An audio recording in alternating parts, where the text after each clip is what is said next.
Hello students, आज जो है हम देखेंगे कि आलेख किस तरह से ज्योग्राफी में आलेख की रचना करते हैं और किन किन प्रकार के क्वेश्चंस जो है आपको आलेख के लिए पूछे जाएंगे।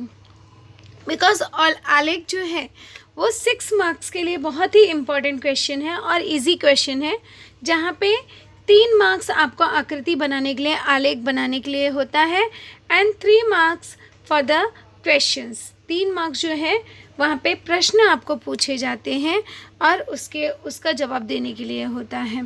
तो इस तरह से टोटल 6 मार्क्स के लिए आते हैं। तो हम देखेंगे कि आलेख की रचना, किन किन प्रकार की रचना हमें करना होता है। तो सबसे पहले आलेख के प्रकार, पहला है रेखालेख।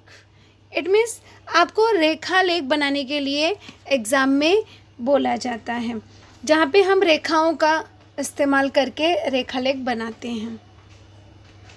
दूसरा पूछा जाता है सरल स्तंभालेख। दूसरा आपको पूछा जाता है सरल स्तंभालेख बनाने के लिए कहा जाता है। थर्ड आता है संयुक्त स्तंभालेख।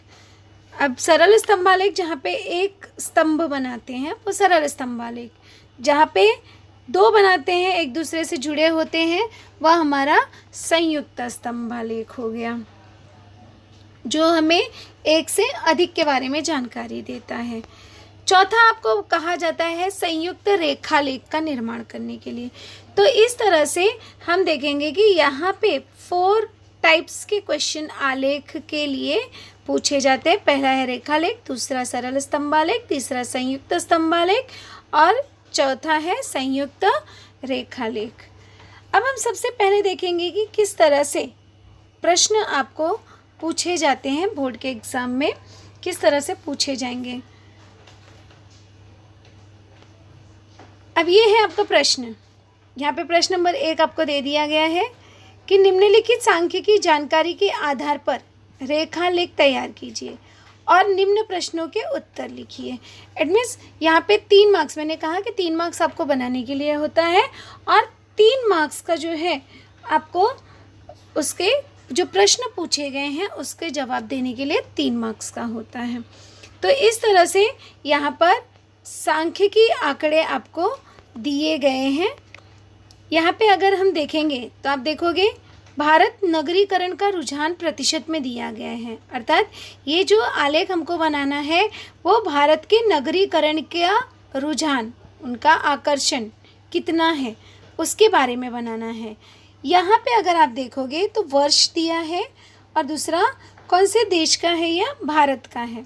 तो वर्ष हो गया, भारत हो गया। ये 1961 में 18.0, 1971 में 18.2, 1981 में 23.2, 1991 में 25.7, 2001 में 27.8 और 2011 में 31.2। इस तरह से नगरीकरण का रुझान था। तो ये हमारा प्रश्न हो गया बनाने के लिए। अब हम देखेंगे कि किस तरह से हम इसका निर्माण करेंगे, कैसे जो है हम आलेख को बनाएंगे। देखिए स्टूडेंट्स, अब जब हमें आलेख बनाना है तो सबसे पहले हमें ग्राफ पेपर की ज़रूरत होगी। तो ये हमारा ग्राफ पेपर है। इसमें आपको ग्राफ पेपर में इस तरह से पहले एक लाइन खींच लेना है और इस लाइन को आपको नाम देना है एक्स अक्ष। ये जो है आपका एक्स अक्ष हो गया। और दूसरा जो है, यह जो है एक आड़ी रेखा अपनी खींची है, यह हो गया हमारा वाई अक्ष। तो इस तरह से सबसे पहले हम 2 अक्ष बना देंगे। एक हमारा हो गया एक्स अक्ष और दूसरा हो गया वाई अक्ष। इसके बाद अब एक्स और वाई अक्ष खींचने के बाद हम पैमाना मानेंगे और पैमाना ध्यान में रखिए कि हमेशा आपको वाई अक्ष पर ही मानना है। तो यहाँ पे हम लिखेंगे पैमाना, यहाँ पे हम लिखेंगे पैमाना और कौन से अक्ष पे हम मान रहे हैं वो भी लिखेंगे। तो पैमाना वाई अक्ष पर, पैमाना हमने किस पर माना है, वाई अक्ष पर हमने पैमाना माना है। तो यहाँ पे लिख देंगे पैमाना वाई अक्ष पर। अब हम पैमाना क्या मान रहे हैं, 1 सेंटीमीटर बराबर अब कितना, तो वो अब हमारे ऊपर डिपेंड करता है कि 1 सेंटीमीटर बराबर यहाँ पर हम 2% भी मान सकते हैं, 1 सेंटीमीटर बराबर 10% भी मान सकते हैं। तो हम यहाँ पे एकदम आसानी से समझेंगे 1 सेंटीमीटर बराबर 10%। अब प्रतिशत में इसलिए लिखा है क्योंकि यहाँ पर आपको क्वेश्चन में दिया गया है वर्ष और नगरीकरण का रुझान। तो इस तरह से हमने 1 सेंटीमीटर बराबर 10% लिख दिया। अब एक्स अक्ष पर हम वर्ष दर्शाएंगे। एक्स अक्ष पर हम क्या दर्शाएंगे? वर्ष। अब वर्ष दर्शाते समय अब यहाँ से हम स्टार्ट करेंगे। सबसे पहले हमारे क्वेश्चन में दिया गया वर्ष 1961, तो यहाँ पे हम लिख देंगे 1961। ध्यान में रखिएगा आपको इसी लाइन पे लिखना है, मिडल की लाइन पे नहीं, क्योंकि इसी लाइन पे आप जो है बाद में रेखा लेख का बिंदु बनाओगे। तो इसलिए 1961, फिर एक लाइन छोड़ दीजिए, फिर 1971, फिर आपको छोड़ना है एक, फिर 1981, फिर 1991, फिर 2001 और इसके बाद आ गया हमारा 2011। ये हमारा वर्ष तैयार हो गया। यहाँ पे हमें एक्स अक्ष पर यह भी लिख देना है कि यह जो है वर्ष दर्शा रहा है। अब दूसरा वाई अक्ष पर हम क्या दर्शा रहे हैं? नगरीकरण। वाई अक्ष पर हम क्या दर्शा रहे हैं? नगरीकरण। तो यहाँ पर हम लिखेंगे नगरीकरण, जो हमारे उसमें भारत में हेडिंग में दिया गया है। तो नगरीकरण का रुझान, यहाँ पर हम क्या लिख देंगे? नगरीकरण का रुझान। अब ये किस में है? प्रतिशत में है। नगरीकरण का रुझान जो है वह हमें प्रतिशत में दिया गया है, तो यहाँ पर हम प्रतिशत में ही लिखेंगे कि नगरीकरण का रुझान प्रतिशत में। इसके बाद अब हमें पैमाना मानना है अपना। अब जैसे मैंने कहा कि 1 सेंटीमीटर बराबर 10, तो अब यहाँ से हम शुरू करेंगे। ये हमारा हो गया 1 सेंटीमीटर बराबर, जिसमें हमारी 10 लाइनें हैं, और वही हमने माना भी है कि 1 सेंटीमीटर बराबर 10% है। तो यहाँ पे हम 10 से शुरू करेंगे, जो लिखे रहेंगे उसी से शुरू करेंगे। अगर 2% लिखते हैं तो हम 2 से शुरू करते हैं। 10, 20, 30, 40, 50। इस तरह से हमने 50 तक यहाँ पर दे दिया। अब यहाँ पे 50 तक इसलिए दिया है क्योंकि अगर आप क्वेश्चन देखोगे तो आपके क्वेश्चन में सबसे छोटी संख्या 18 है और सबसे बड़ी संख्या 31 है, 31, राइट। तो हमें ध्यान देना है कि अब हम देखिए कैसे बनाएंगे। तो ये छोटा बन रहा है, अगर यही आप 2 का लोगे तो 2, 4, 6, 8, 10, इस तरह से आपका काफ़ी बड़ा बनेगा। अब पहला हमको दिया गया है 1961 में 18.0। अब 18.0 मतलब अब यहाँ पे हमारी ये 1 है 10, उसके बाद हम 8 लाइन काउंट करेंगे और 0.0 है, तो 0 मतलब इसके पहले की संख्या लेंगे। तो ये हमारा हो गया यहाँ से 20 से 2 कम, ये 2 कम, ये हमारा हो गया 18.0। इसके बाद 1971 की बात करेंगे। 1971 में दिया है 18.2। अब यहाँ पे 18.2 दिया है, ध्यान में रखिए। दशमलव में अगर 5 या 5 से अधिक होगा तब अगली संख्या लोगे। जैसे 18.2 है, अगर आपका यहाँ पर 18.2 है तो हम 18 ही लेंगे, लेकिन अगर 18.5 होता तो यहाँ पे हम अगली संख्या ले लेते 19। तो इस तरह से हम लेंगे। अब 18.2 है तो यहाँ पे हम 18 ही लेंगे, 0.2 काउंट करने नहीं जाएंगे। तो 1971 में 18.2 है तो हम क्या करेंगे, इसको 18 ही लेंगे। तो यहाँ पे हो गया हमारा 8 लाइन ऊपर गए, ये हो गया हमारा 18। इसके बाद देखेंगे 1981। अब यहाँ पे 23.3 है, ध्यान देना, यहाँ पर हमको 23.3 दिया है। तो हम क्या करेंगे, अभी 23.3 है तो 23 ही लेंगे। अगर 5 होता, 6 होता तो हम 24 ले लेते। तो 23.3 है तो हम 23 लेंगे। अब 23 कहाँ आएगा हमारा, ये रहा 20 और 20 में 3 जोड़ेंगे तो यहाँ से एक पतली पतली लाइनें 3 जाएंगे, 1 2 3। अब ये 3 लाइनें हम गए तो ये हो गया हमारा 23। उसके बाद दिया है 1991 में, 1991 में दिया गया आपको 25.7 ऐसा दिया गया है। अब 25.7 है तो ये क्या हो गया, 5 से अधिक हो गया तो हम अगली संख्या ले लेंगे। 25 के बदले हम लेंगे 26। तो अभी 26 लेंगे तो 26 हमारा कहाँ हो जाएगा, ये रहा आपका 20 और 20 से 6 लाइन, ध्यान रखना यही लाइन सीधी जाओगे, 20 से 6 लाइन, ये 25 और ये एक लाइन तो ये हो गया आपका 26। तो ये हो गया 1991 में हमने दर्शा दिया 26। इसके बाद हमारा दिया गया है 2001 में 27.8। अब ये फिर से हमारा 27.5 से अधिक हो रहा है तो 27.8 मतलब हम लेंगे अगली संख्या 28। अब 28 कहाँ है हमारा, 20 और ये हो गया 25, 26, 27, 28, यहाँ पे हो गया हमारा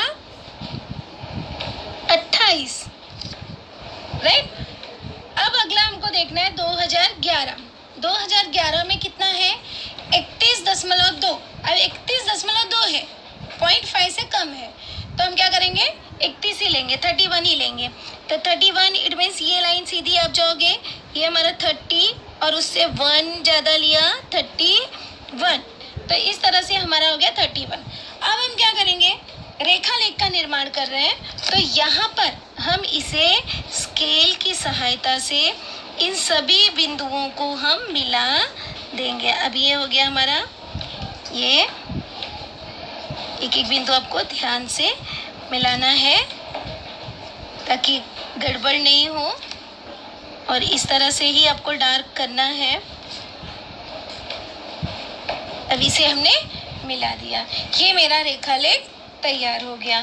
तो ध्यान रखिए जब भी आप रेखालेख का निर्माण करोगे वहाँ पर आपको इस तरह से एक्स अक्ष वाई अक्ष का निर्माण करना है।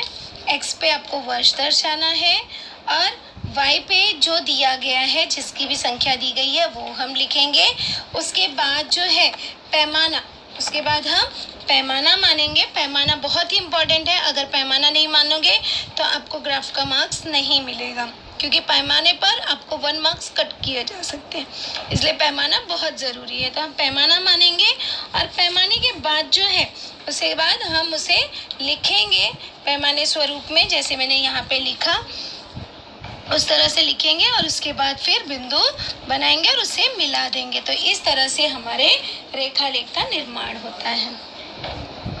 देखेंगे कि इस पर आधारित प्रश्न किस तरह से आपको 3 प्रश्न पूछे जाएंगे 3 नंबर के लिए।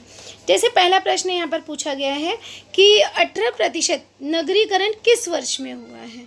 अब 18% नगरीकरण आपको कहाँ दिख रहा है, आप देखोगे ये रहा 18%, राइट, ये 18% नगरीकरण है और किस वर्ष में, 1961 में। तो हमारा उत्तर क्या हो गया कि 18% नगरीकरण 1961 में है।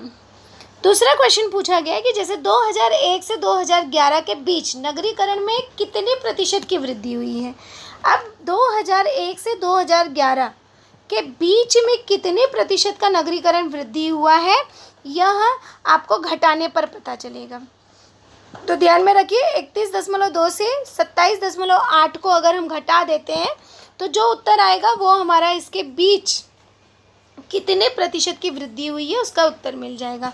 जैसे कि जब हम 31.2 से 27.8 घटाते हैं तो हमको उत्तर आता है 3.4। तो यहाँ पर हमारा जवाब क्या हो गया कि 2001 से 2011 के बीच नगरीकरण जो है यह 3.1% वृद्धि हुई है। अगला क्वेश्चन इस तरह से पूछा जा सकता है कि किस दशक में नगरीकरण की वृद्धि सबसे अधिक हुई। अब दशक पूछा गया, ध्यान देना, दशक मतलब 1961 से 1971 ये आपका दशक हो गया। 1971 से 1981 ये दूसरा दशक, 1981 से 91 ये तीसरा दशक और 1991 से 2001, 2001 से 2011। तो इस तरह से दशक है। तो ये जो है अब किस दशक में नगरीकरण की वृद्धि अधिक हुई है उसके लिए हमें सबका माइनस करना होगा। इट मीन्स अब 18.2 से अगर 18 पॉइंट को घटाते हैं तो आता है हमारा 0.2। अब यहाँ पे कितना वृद्धि हुआ है इस दशक में? 0.2 का। अगला देखेंगे, अगर हम 23.2 से 18.2 को घटाते तो हमको आंसर मिलता है 5.1। इट मीन्स इन दोनों दशक में 1971 से 1981 में 5.1% की वृद्धि हुई है। इसी तरह से हम आगे जाएंगे, 25.7 से 23.3 घटाएंगे, और जब 25.7 से 23.3 घटाएंगे तो हमारा उत्तर आता है 2.4। तो इट मीन्स इस दशक में 2.4 की वृद्धि हुई है। इसी तरह से हम 27.8 से 25.7 घटाएंगे तो हमारा आंसर जो है वो हमको आता है 2.1 का अंतर आता है। अब इसी तरह से हम 31.2 से 27.8 घटाएंगे तो हमारा जवाब आता है 3.4। अब यहाँ पे देख रहे हैं कि यहाँ पे 2% की वृद्धि हुई है 0.2 में, यहाँ पे 5.1 में, और ये दूसरे दशक में 2.4, फिर 2.1, फिर 3.4। तो सबसे ज़्यादा वृद्धि कहाँ हो रही है? 1971 से लेके 1981, क्योंकि इसके बीच जो वृद्धि हुई है वो 5.1 है। तो इस तरह से हम जो है किस दशक में नगरीकरण की वृद्धि सबसे अधिक हुई है उसका जवाब आसानी से ढूंढ सकते हैं। चलिए देखते हैं कि किस तरह से यहाँ पर क्वेश्चंस आपको पूछे गए हैं। 18% नगरीकरण किस वर्ष हुआ है? तो जवाब क्या मिला? वर्ष 1961 में नगरीकरण 18% हुआ है। दूसरा क्वेश्चन पूछा गया कि 2001 से 2011 के बीच नगरीकरण में कितने प्रतिशत की वृद्धि हुई है? तो मैंने बताया आपको कितने प्रतिशत की वृद्धि हुई है, उसको माइनस करने से हमको मिलेगा। तो यहाँ पे 3.4%, आपको उत्तर इसी तरह से लिखना है। यहाँ पे हमको 3.4% की वृद्धि हुई है। अगला क्वेश्चन है कि किस दशक में नगरीकरण की वृद्धि सबसे अधिक हुई है? अब किस दशक में हमको नगरीकरण की वृद्धि सबसे अधिक दिख रही है? 1971 से 1981 के दशक में। कैसे निकालना है वो मैंने ऑलरेडी आपको बताया है कि किस तरह से आप इसका आंसर निकालोगे।